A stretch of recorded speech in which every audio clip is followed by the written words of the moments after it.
Hello guys, ഒരു പക്ഷേ ലൈഫിൽ ഈ ഒരു മൂന്നാമത്തെ കക്ഷിയായിരിക്കും അവരുടെയൊക്കെ ലൈഫിൽ ഒരു ഗ്യാപ്പ് വരാൻ കാരണം.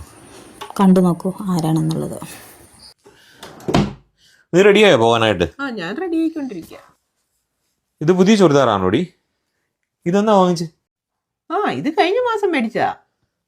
ഇപ്പൊ ഓരോന്ന് വാങ്ങിക്കും നമ്മളോടൊന്നും പറയാറ് പോലും ഇല്ല.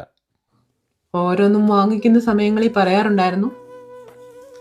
അന്നൊന്നും അച്ഛന് കേൾക്കാനുള്ള നേരമില്ലായിരുന്നു. പിന്നെ പറയണ്ടെന്ന് വെച്ചു.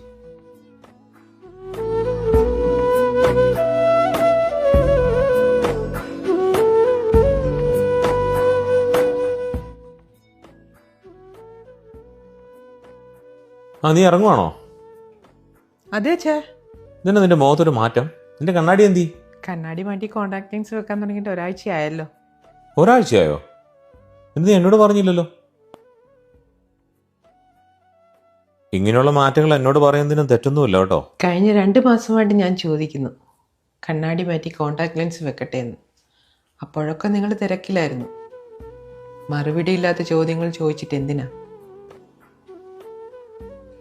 ചോറ് ഡൈനിങ് ടേബിളിൽ വെച്ചിട്ടുണ്ട് കേട്ടോ. കറി ഫ്രിഡ്ജിൽ നിന്ന് എടുത്തോണേ. നീ കഴിക്കുന്നില്ലേ? ഇല്ല, ഞാൻ പിന്നെ കഴിച്ചോളാം. അതെന്താ അങ്ങനെ? സാധാരണ നമ്മൾ ഒരുമിച്ചല്ലേ കഴിക്കാറ്? നമുക്കിടയിൽ ഇപ്പോൾ ഒരാളൂടെ ഉണ്ടല്ലോ. വേറെ ആളോ? അതാരാണോ? ആഹാരം കഴിക്കുമ്പോൾ അച്ഛൻ്റെ ഫോണല്ലേ കൂടെയുള്ളത്. വെറുതെ ഞാൻ എന്തിനാ?